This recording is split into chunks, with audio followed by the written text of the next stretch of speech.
Take a look at photo video news for September 2023. The first thing that I noticed is the GoPro Hero 12, new release from GoPro. Personally, I have the Hero 9. It's decent after firmware updates. It's pretty consistent, reliable. I like it. But now we've got the 11 and the 12, depending on how much you want to spend for a new one directly from GoPro. We can see $249, $349, and $399. Obviously, different places, you might get different prices, but let's take a look and see what is actually different. Different software, clearly. Hyper Smooth 6, 5, and 3. We've got Horizon Lock built in, which honestly I would like that feature, but the 11 has it as well. Doesn't look any different there. You can rotate the camera and it still keeps the proper orientation. I can only do that with the Max Lens mod, at least for me and people that have older GoPros. It'll be a nice upgrade. Horizon leveling looks the same between these ones, 27 to 45. So maybe a slight upgrade from the 9. Video modes, 5.3K, 8x7. This one also has the 5.3K 8x7, but I did notice that you can get longer runtime on the new one. So that's a nice little benefit. I would like that mode. Hadouken. The Hero 9 does have a 4:3 ratio. Yeah, so you can kind of get something similar. If you have a 11, there's not a lot here so far that's beneficial. Star Trails, if you want to do that. Compared to the 9, it doesn't exist. You can get 10-bit video in the 12 or 11. So they did upgrade the sensor in the 11, so you should get better low light performance on the 12 and 11 compared to the 9 and previous. Same size, so accessories should be basically the same. These are lighter weight than the 9. That's interesting. So I would always suggest getting the Enduro battery, especially when you want extras. I would go for the Enduro batteries compared to the regular blue ones. The Enduros are white, generally more consistent, higher quality, more runtime. They're also good in the cold situations. So it looks like they got rid of H.264 encoding on the 11 and 12. For some reason you want the older codec, you might want to go for an older GoPro. HDR video, if that's of interest to you, it's only on the new one. So they did slightly upgrade the built-in streaming feature. I have used it on the 9. It's decent. It uses a phone for the internet, and I have noticed, at least in very congested situations, it's not as consistent as using a built-in app on the phone that's really good at that. There's a app called IRL Pro on Android that's more consistent for live streaming directly on the phone. But if you want to use your GoPro, it does function. I have used it on the 9, it's okay. And the upgrade here, at least with the 11 and 12, is it does 1080p internal recording, which is nice. Instead of 30 frames a second, you get 60 frames a second. Yeah, so nice little bump. There is a webcam mode, but I kind of doubt it supports UVC specifications, which that is something GoPro really should have added. Assuming it's not in here, it doesn't say. That's kind of a negative. Actually, the DJI camera apparently supports UVC and stabilization when it's running in that mode, and that could be very nice for an IRL backpack setup. So this is a big negative for people that want GPS. At least they apparently removed GPS from the Hero 12 compared to the 11 and previous. That is a very big drawback for the people that use that feature. I haven't personally used it, but I could see the necessity in some situations for that. So definitely a very strange move by GoPro to take that out, especially considering they're charging more than the other ones, and then they go out and remove very useful features. Strange. So it looks like the lens in the 11 and 12 are the same. They do have the same size sensors, so that makes sense. Minimum and maximum field of view is different than the 9. I'm kind of wondering what GoPro's deal is here. They changed the look slightly. They added a little bit of blue speckling.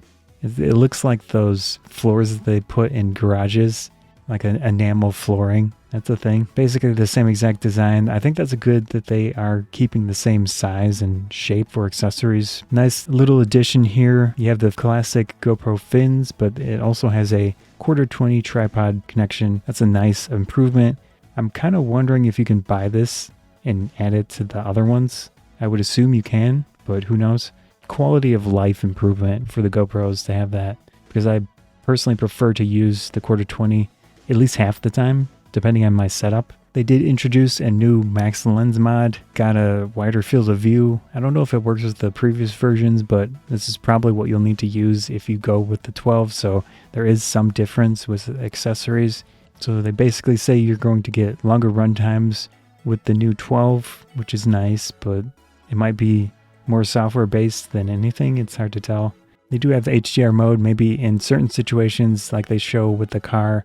That could be a nice little simple benefit to get what you're trying to achieve without having to do a bunch of post-processing or something. But again, it seems like a software improvement rather than anything. They could have most likely put it on the 11. So this is very interesting. Again, it's more of a software thing, most likely, unless it does have a very precise clock. It might be in the previous ones, it might not be. Hard to say. Time code is always a nice benefit on the higher end of videography. So they mentioned wireless synchronization of multiple GoPro Hero 12 cameras using the time code in the Quirk app. It's perfect when you want to capture activity from multiple angles, get precise frame matching edits. It actually sounds very appealing for certain situations. Very cool. My opinion on the GoPro 12, it takes a few steps backwards and a little bit forwards. It seems like more of a software update than anything else. Adding an extra $50 compared to the 11 and you lose the GPS functionality apparently is not a great move by GoPro in my opinion. Hopefully this thing drops in price very quickly. We'll see. I kind of doubt it. But from the 9, you are getting some improvements. So in my case, I'd get some nice upgrades. I don't personally use the GPS, so I would consider the 12. Polaroid is releasing an i2 camera, so you've got the classic instant or semi-instant photo coming from the camera. But in this case, it's kind of a dated, expensive, photographer-focused version of that type of camera. Trying to push the boundaries of this, give you more options, more control, and higher quality, kind of. Takes 3 different types of film. In this case, the Polaroid film is larger than full frame, which we'll get to the lens focal length in a second. It has a built-in battery, which I don't know if it's replaceable, but it is, of course, rechargeable lithium ion. That's convenient, but years down the line, I don't know if it'll be easy to change that. So you've got shutter priority, aperture priority. You've got full manual control, apparently, with this camera. So that's definitely an improvement of probably all of the other Polaroid cameras. So that's nice to see. But the fastest shutter speed is 1/250th of a second, which is pretty slow. You could get some motion, some movement with 250th. But you've got f8 to f64 aperture there. 3-element lens, which 3 elements is generally not great, but we're talking to Polaroid. This is capable of f8 across 0.4 meters to infinity.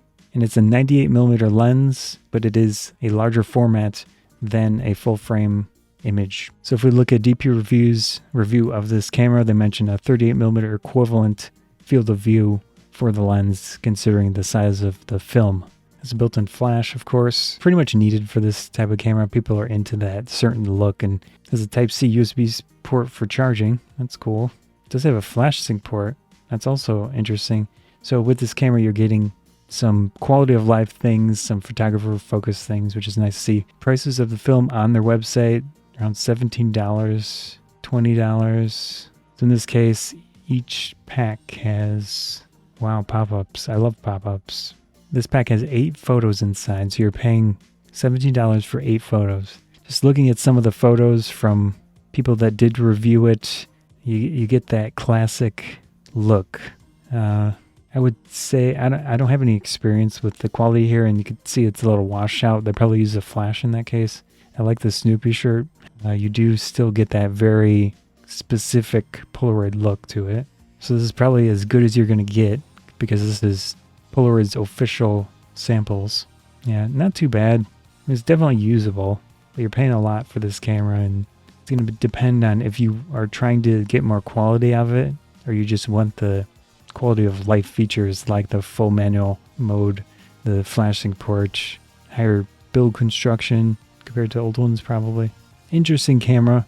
I don't know if I'd ever get one, especially for the costs of the photos. You're going to keep paying, but there could be some situations where it'd be fun to use. And if you don't really care about the price, why not get the coolest one with the most features and stuff? Unless you specifically want it to be as simple as possible, which again, that kind of might be the Polaroid group, is that they want a really simple camera, and this one is counter to that, but I think it's nice to have options. Here's another niche type camera, in this case more for the professional videographers, photographers, gimbal people, the ones that do drone footage. In this case, it's a very compacted Sony Alpha camera with a full frame sensor and no screen on it. The reason I'm going to talk about this one is I'm kind of into the whole live streaming stuff right now. In that case, I could see this potentially being an option for a live streaming backpack setup that is relatively compact. There are some quirks though, and I'll go over that in the specs. It's called the ILX-LR1. It has a 61 megapixel sensor. I feel like that's a not great thing for at least the use case I would consider for it, that IRL backpack thing. I would prefer lower megapixel, faster sensor readout. So in this case, it can work, but you're going to potentially get some rolling shutter and stuff in the video. They show the drone, of course, that's going to be a main use case. A tower, so they're probably doing like surveying, checking for damage. In that case, higher megapixel makes sense. So I can understand why they went with the 61 megapixel. On the back, there is no screen. You have a bunch of controls. In this case, there's even a 6-pin power connector, but I would assume you can use the USB to power it.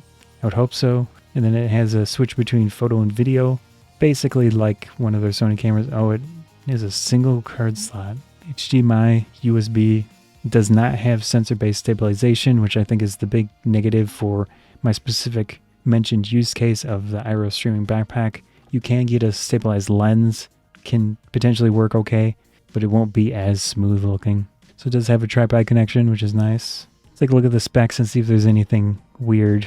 Has internal video recording up to HiVec H.265 for the encoder. That's nice to see. They want to give people options with photography to make sure that they don't have rolling shutter issues. USB-C, micro HDMI. I don't know why they didn't put a full-size HDMI, or at least the mini. Does not have a microphone port, which is a negative actually for that specific use case of mine. But you could potentially just do separate sources, and then in the encoder you'll be adjusting the syncing and stuff with microphone versus, or audio recording versus the video. Yeah, it doesn't have a built-in microphone. That's definitely a negative for that use case. So not really the most ideal for what I was suggesting, but I think it could work. Probably a lot of other options that are better. The DJI Osmo Action, of course, would be lower quality, but that has UVC webcam support, built-in microphones, very compact, and it has like they said, the UVC webcam support, but from what I've seen, at least in passing, it does stabilization now in that mode. I could be wrong, but if it does that, then definitely a smaller, more compact option, not as high quality. Yeah, so that's a interesting camera at the very least. Let's take a look at the lens releases. I'm sorting Adorama and B&H by release date, so we can just get a general feel for any new lenses coming out. You have a Sigma 100 to 400 millimeter f5 to 6.3 with stabilization for Fujifilm X. The price for what it is seems decent. It is an APS-C lens, so nice amount of range. f5 to 6.3 isn't amazing, but you're getting a good amount of focal length range.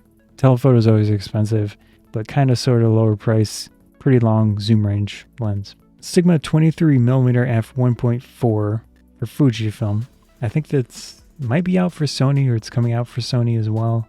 23mm, a little bit on the kind of sort of wider end, but it is APS-C, of course. I like Sigma's lenses, especially these. I have the 56 and the 16. Looks like the 16 to 35 2.8 GM2. Very expensive, standard, kind of on the wider end zoom lens. f2.8 maximum aperture, very nice. So basically just an improvement, but it doesn't look like it has stabilization in it. Very expensive. Viltrox 27mm f1.2 for Fujifilm. Not cheap, but f1.2, impressive. Tamron 35 to 150 f2 to 2.8 lens for Nikon Z. I have the Z5, so that could be a nice little lens for me. Is this full? Yeah, it's full frame. $2,000, but I'm not going to get it, but that would be a nice, interesting zoom lens. So you've got a relatively wide for what it is, and then telephoto. Yeah, pretty cool combination of focal length and aperture range. Viltrox 16mm f1.8 full frame. Oh, that's got to be super wide. Yeah, very cool. Looks like it has a screen on it. Price isn't bad for what you're getting, potentially. So Sony E-mount. Yeah, that's an interesting combination, too, of focal length aperture. Another Viltrox 75 f1.2 for Sony E. This is APS-C. Another Viltrox. Okay, Viltrox is APS-C for Nikon Z. It's nice to see on Z mount. Panasonic Lumix 12 to 60 milliliter, 3.5 to 5.6 micro four thirds. So pretty slow.